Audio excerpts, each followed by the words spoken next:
ajuda por necessidade. Ostento, irmão, doente em casa, qualquer trocadinho bem recebido. O agrado, sendo antes de mais nada, aqueles que não puderem contribuir. Olá, sejam todas e todos muito bem-vindos. Meu nome é Júlio Stefano, professor de literatura.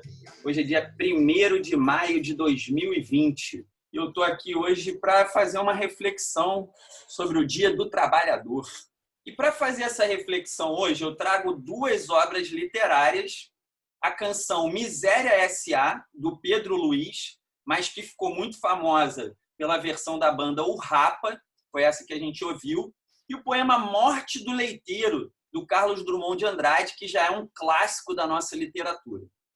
Primeiro, a gente precisa entender um pouquinho qual é o simbolismo do dia de hoje, o Dia do Trabalhador, né?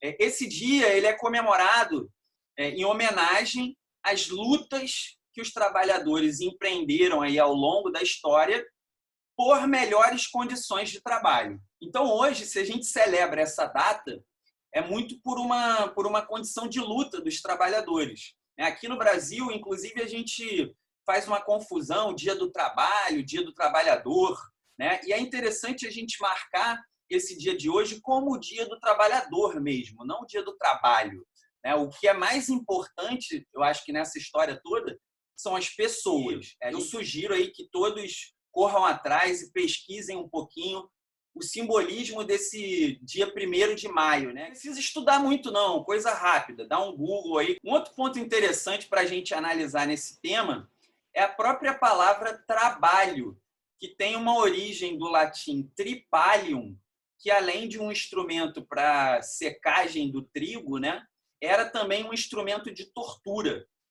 Então, a palavra trabalho, na sua origem, na sua raiz etimológica, ela carrega a ideia da tortura, a ideia do trabalho como uma punição, do trabalho como algo que era atribuído, né, aos marginais, aos condenados, né? Então, a pessoa ela era condenada ao trabalho. E daí essa relação que a palavra traz, né, entre o trabalhar e o ser torturado. Vale lembrar também que na nobreza, né, trabalhar era algo mal visto. Então, esse trabalho braçal, né, que a gente chama hoje de força de trabalho, trabalho de força, né, o trabalho da massa, ele nunca teve glamour. Ele passa a ser glamourizado no momento em que as pessoas precisam ressignificar a relação que elas têm com esse trabalho, até para ajudar elas a sobreviverem, né, para ajudar psicologicamente mesmo, né? E as pessoas começam a procurar, então, as relações mais saudáveis com a ideia do trabalho. Mas existe essa origem, né, que, no mínimo, faz a gente pensar em algumas questões. Não dá para a gente falar de trabalho sem pensar na relação de poder que o trabalho estabelece. O que eu estou querendo dizer? A gente tem uma frase já bem comum, né, um dito, acho que no mundo inteiro, foram os americanos que popularizaram essa frase, né? Money makes the world go round, o dinheiro faz o mundo rodar, ou ainda aquela outra máxima, né? O tempo é dinheiro, que estabelecem essa relação, então, de que é o dinheiro que faz o mundo girar, né? E as pessoas, os trabalhadores, na verdade, eles também são movidos por essa força do dinheiro. A grande maioria das pessoas, e aí no mundo inteiro, elas trabalham por uma questão de dinheiro, né? Na verdade, por uma questão maior ainda, que é a questão de sobrevivência. Tá, tudo bem. O dinheiro ele não é a única força que move o mundo, né? As ideias movem o mundo, né? Os sentimentos movem o mundo, o amor, o ódio. A gente falou um pouquinho sobre isso naquele vídeo sobre o verbo e a verba, né? Como que a verba domina as ideias, né? Que são simbolizadas pela palavra verbo, né? no texto do Lenin.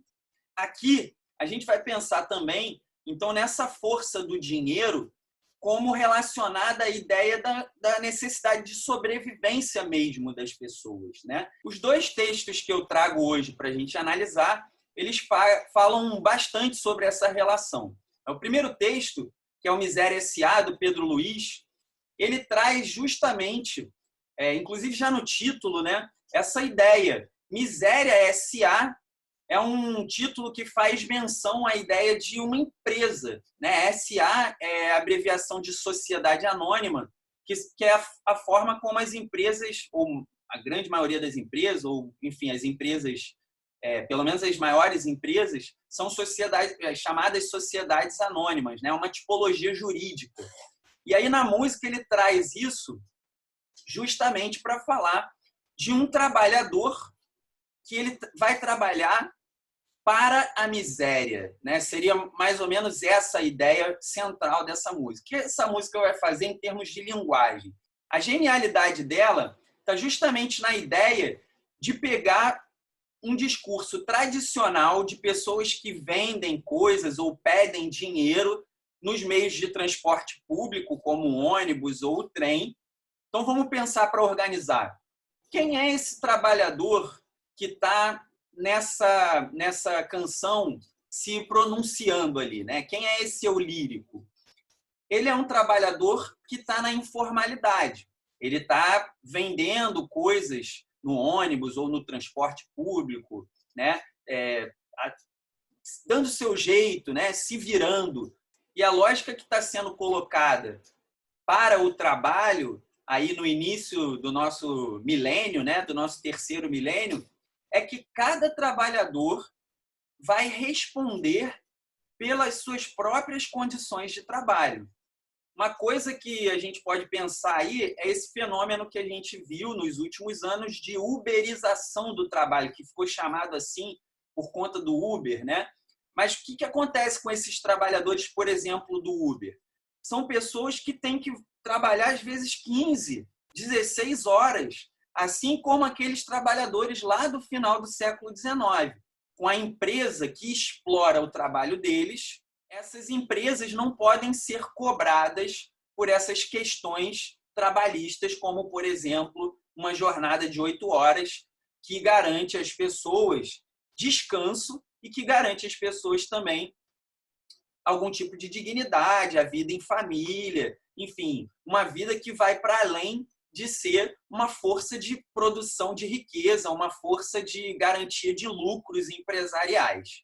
Então, essa letra dessa canção, ela consegue trazer isso fazendo esse recurso. Ela vai trazer a fala, e é praticamente a reprodução da fala que a gente ouve em ônibus e trens nas grandes cidades. O Rio de Janeiro está aí para provar isso, e atribui a condição desse trabalhador que está nesse lugar, esse eu lírico que fala na música, né, como uma condição imposta por essa empresa que é a miséria, deixando para a gente a indicação de que a exploração da miséria pelas empresas é algo fundamental para a garantia de lucro dessas empresas. Essas empresas, elas vivem da miséria dos trabalhadores. O segundo texto que a gente traz aqui para hoje é o texto Morte do Leiteiro. O texto narra a tragédia de um trabalhador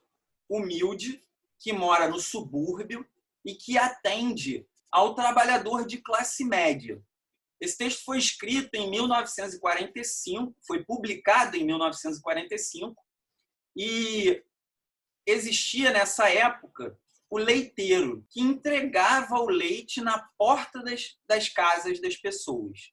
Então, olha como Drummond vai trabalhar isso. Ele vai contar a história de um leiteiro, essa figura, que é assassinado por um cliente que, movido pelo pânico, e a palavra que é usada no poema é essa, pânico, ele acaba matando aquele que o servia. O texto ele começa trazendo para a gente justamente a ideia do tempo, né? Essa ideia do tempo é dinheiro, ela está colocada dentro do texto de uma forma bem significativa, né? O texto começa a partir dessa ideia, porque ele vai dizer: há pouco leite no país, é preciso entregá-lo cedo. há muita sede no país, é preciso entregá-lo cedo. Então, falta comida, existe fome, há pouco leite, vamos dizer assim, é um simbolismo para a ideia de fome, né? As pessoas passam fome, as pessoas vivem de forma miserável, e aí a gente está falando de 1945, então isso está absolutamente estabelecido, essa condição de pobreza no Brasil, ela é inquestionável nesse momento, né? Nós certamente evoluímos se pegarmos em referência a esse tempo, mas sabemos que ainda há muitos resquícios dessa fome, dessa miséria na vida social do país hoje, né? E ele vai dizer: há no país uma legenda que ladrão se mata com tiro. O elemento do tempo ele se compõe com um moralismo, né? Dessa ideia de que ladrão se mata com tiro, né? Que é, na verdade, um discurso que tem ganho muita força nos nossos dias, aí, principalmente por conta desses movimentos que falam em armamento da população, em cada um poder defender a sua casa, né? Então, o poema Morte do Leiteiro, ele constrói a sua tragédia justamente na ideia,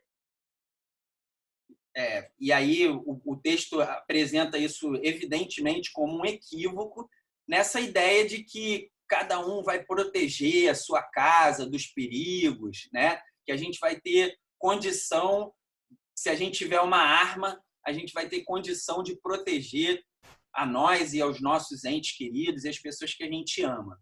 Então, no texto, você tem esses dois personagens. O leiteiro é o cara que acorda antes do sol nascer, é o cara que, enquanto esse trabalhador classe média está dormindo, ele já está trabalhando para que essa pessoa possa, né, assim que ela chegar, assim que ela acordar, ela já possa ter o leite na porta da casa dela, para ela poder ir para o trabalho, para ela poder produzir. Então, tanto um quanto o outro, de alguma forma, estão irmanados por essa necessidade de cumprir essa urgência do trabalho, essa urgência do tempo. Mas o texto vai construindo estruturas de diferenciação entre esses dois trabalhadores, entre esses dois personagens. Logo nesse início, né, ele vai trazer uma indicação e aí gera até um pouco de um certo estranhamento, né, dentro do texto, que é quando ele fala assim: o moço que é leiteiro, de madrugada com sua lata, sai correndo e distribuindo leite bom para gente ruim. Leite bom para gente ruim. Então, ele vai criar essa diferenciação entre esses dois personagens e vai usar alguns elementos literários e textuais para criar essa oposição, esse antagonismo, essa antítese entre esse trabalhador classe média e esse trabalhador mais pobre. Esse trabalhador que é da cidade e esse trabalhador que é do campo, ou, na verdade, ele é da cidade, mas é do subúrbio. E aí ele vai dizer, né, associado a esse trabalhador suburbano, que ele acordou cedinho, que ele mora lá no último subúrbio, e ele vai dizer desse trabalhador da cidade, que ele é um homem que está no sono, enquanto esse outro já está trabalhando, mas que também luta a luta brava da cidade. Então, quer dizer, os dois são trabalhadores, tanto o que está dormindo quanto o que está trabalhando, mas estão sendo diferenciados também de alguma maneira. E no momento seguinte do texto, ele vai falar de uma certa inocência desse trabalhador, que, na verdade, o eu lírico está fazendo reflexões filosóficas a respeito dessa situação e dessa cena que ele vai narrar. E ele diz que o próprio leiteiro não tem nem condições de pensar e de refletir sobre essas questões, né? E isso traz para a gente também um pouco esse pensamento da condição do trabalho. Quer dizer, o trabalhador ele é tão massacrado e ele está tão imerso nessa questão da pressa, do tempo, de precisar produzir, de precisar ganhar dinheiro, que ele pouco tempo tem para refletir sobre as questões que incidem, né, sobre essa condição que ele vive. Então, ele traz isso nesse outro momento e remarca a ideia da questão da pressa, do tempo, né, que remete a gente a essa linha de tempo é dinheiro. Quando ele faz essa marcação do tempo, nesse momento, ele traz uma palavra bem importante, simbólica e forte para caracterizar o leiteiro. Ele vai usar a palavra corpo, quando ele diz assim: e já que tem pressa, o corpo vai deixando à beira das casas uma apenas mercadoria. A palavra corpo para simbolizar o leiteiro e a palavra mercadoria para simbolizar o leite. Então, aí ele despe as ideias de leiteiro e leite, de toda essa significação que a gente tem dado aí de alimentar a força de trabalho, o trabalhador pobre, o trabalhador com um pouco mais de condição, para inserir essa relação entre o leiteiro, o leite e o outro trabalhador que ele alimenta, o trabalhador da cidade. Ele vai despir toda essa contextualização filosófica que está sendo feita para trazer para a ideia do mercado, né? Mercadoria e o corpo. Na verdade, indicando que esse homem vai morrer, já é um indicativo de que ele vai morrer, que aí é o corpo, né? Mas também que é despersonificado. Ele não tem individualidade, né? Ele é reificado, né? Coisificado, ele é transformado num objeto, né? Depois, ele vai falar dessa questão do barulho. O barulho, o trabalhador fazer barulho não resolve nada. Nessa situação específica da narrativa aí, é o leiteiro tentando não ser percebido, né? Passar sem ser percebido, sem incomodar, né? Essa ideia do que ele não quer incomodar o sono de ninguém, né? Mas existe uma outra possibilidade da gente interpretar esse termo barulho, se a gente entender esse leiteiro como sinônimo dos trabalhadores todos, né? Como uma metonímia dos trabalhadores todos. Então, o trabalhador não deve fazer barulho, não deve se manifestar, não deve lutar pelos seus direitos, não deve lutar por suas condições de trabalho. Sem fazer barulho, é claro que barulho nada resolve. E aí esse elemento do barulho é importante, simbólico, porque tem essas possibilidades de interpretação e leitura, mas como um elemento narrativo, ele é muito importante porque é esse barulho que vai fazer, que vai provocar o medo nesse outro personagem, que é esse personagem que está ali atrás da porta também querendo o seu leite, né? Esse personagem, movido pelo pavor, movido pelo medo, vai matar o leiteiro, imaginando que esse leiteiro seja um ladrão. Esse barulho, né? Esse ruído, esse rumor, vai ser resolvido pela violência, né? Ele vai ser resolvido através do tiro. O revólver da gaveta saltou para sua mão. Já é a mão desse homem que vai matar o leiteiro, né? Ladrão se pega com tiro. Os tiros na madrugada liquidaram meu leiteiro. Esses versos, né, eles têm uma força simbólica extraordinária que trazem para a gente esse momento trágico do texto. É nesse momento que esse herói do texto vai ser assassinado. E aí o que se diz é: se era noivo, se era virgem, se era alegre, se era bom, não sei, é tarde para saber. Nada disso se sabe sobre ele. O que se sabe é que ele estava ali entregando o leite e de uma forma mais silenciosa possível, né? Fazendo cuidado para não incomodar ninguém, né? O que também joga a gente para uma reflexão muito importante sobre esse personagem, que fala de todos os trabalhos que são menos valorizados na sociedade, né? São os chamados invisíveis, os trabalhadores invisíveis, que essa classe média, né, que tem melhores condições de trabalho, costuma ignorar. E esse leiteiro é esse trabalhador que não quer ser notado, que quer trabalhar na sombra, que, na verdade, não está querendo incomodar ninguém, ele quer só fazer o dele. Mas ele é vitimado por essas relações de poder que estão estabelecidas dentro do mundo de trabalho. Nesse momento, esse assassino, que também é um trabalhador, ele parece que cai em si. Ele fala, meu Deus, matei um inocente. Então, há uma perplexidade, há um desespero também nesse assassino. Ele enxerga como o sistema social e como o sistema de trabalho, de alguma maneira, o faz assassinar, ser agente de uma violência contra o trabalhador mais fraco, contra um irmão. Então, coloca aí, meu Deus, matei um inocente. Bala que mata gatuno também serve para furtar a vida de nosso irmão.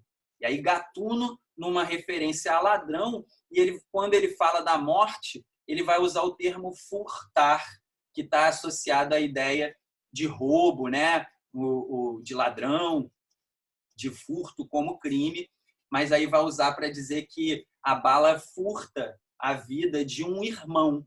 Então, nesse momento, esses dois trabalhadores se irmanam. O assassino e a vítima, de alguma forma, se irmanam.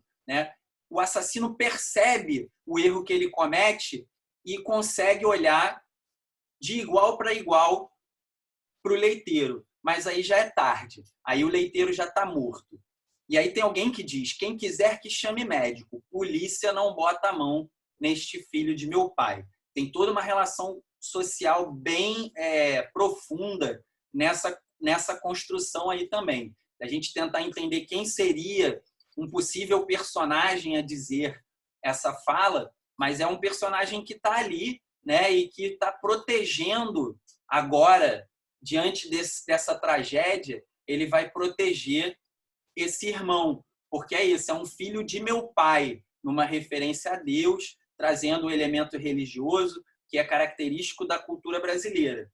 Então, nesse momento trágico, todos conseguem se irmanar, mas no ritmo do trabalho, no ritmo da vida, no ritmo do cotidiano, as pessoas perdem essa capacidade de se entreolharem, de se perceberem como iguais. Então, a gente tem a capacidade de sair do nosso micromundo, das nossas micro-angústias, para entender como essas angústias também têm uma dimensão coletiva, como elas também têm uma dimensão social. E é nesse sentido que todos os trabalhadores se irmanam. Todos os trabalhadores vivem como força que move essa máquina do lucro e do dinheiro, essa máquina de miséria, que a gente viu aí no outro texto, na canção do Pedro Luiz. E aí vem a última estrofe do texto, que é um exemplo da grandeza da poesia do Drummond. O Drummond seguramente é um dos maiores poetas do mundo, um dos maiores poetas da literatura internacional, sem dúvida nenhuma. Estudado pelo mundo inteiro, é citado no mundo inteiro, conhecido. Mesmo sendo um escritor de periferia, ele conseguiu uma projeção muito grande. Ele faz essa última estrofe, que eu vou ler agora. Da garrafa estilhaçada, no ladrilho já sereno, escorre uma coisa espessa, que é leite, sangue, não sei.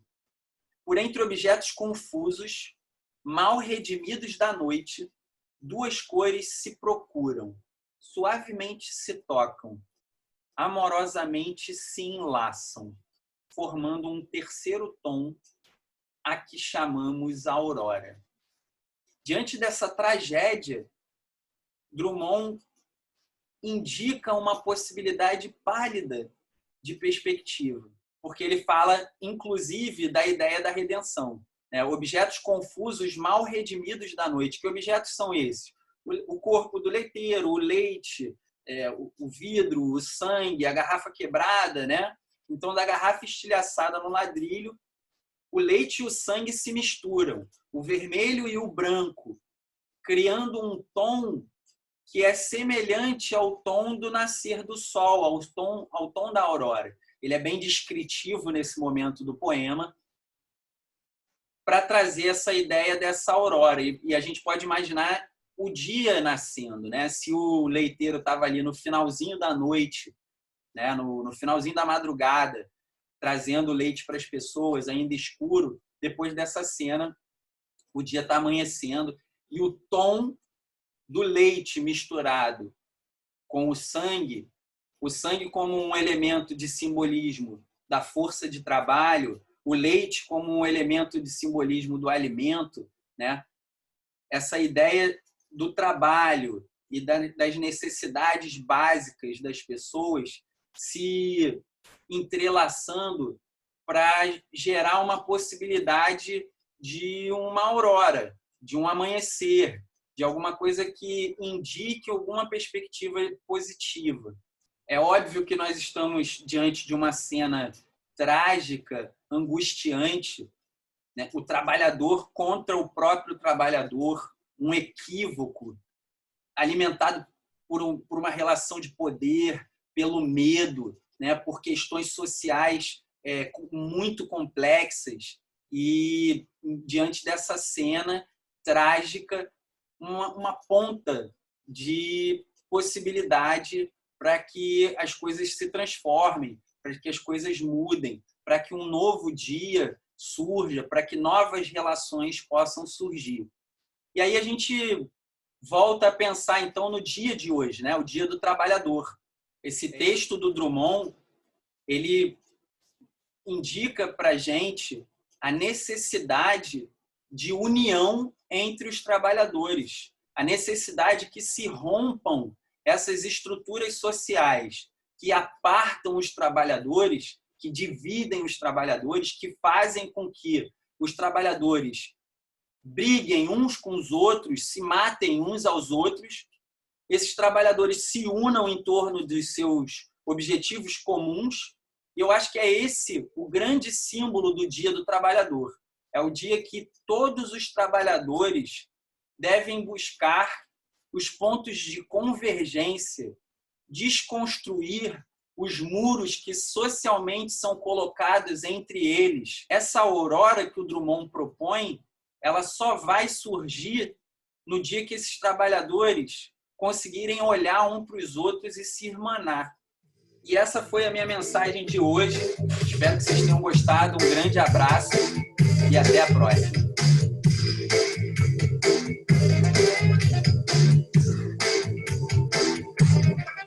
Senhoras e senhores, estamos aqui pedindo uma ajuda por necessidade. Pois tem um irmão doente em casa, qualquer trocadinho bem recebido. Boa grande, sendo antes de mais nada, aqueles que não puderem contribuir, deixamos também o nosso povo. Obrigado pela boa vontade e atenção dispensada. Como agradecendo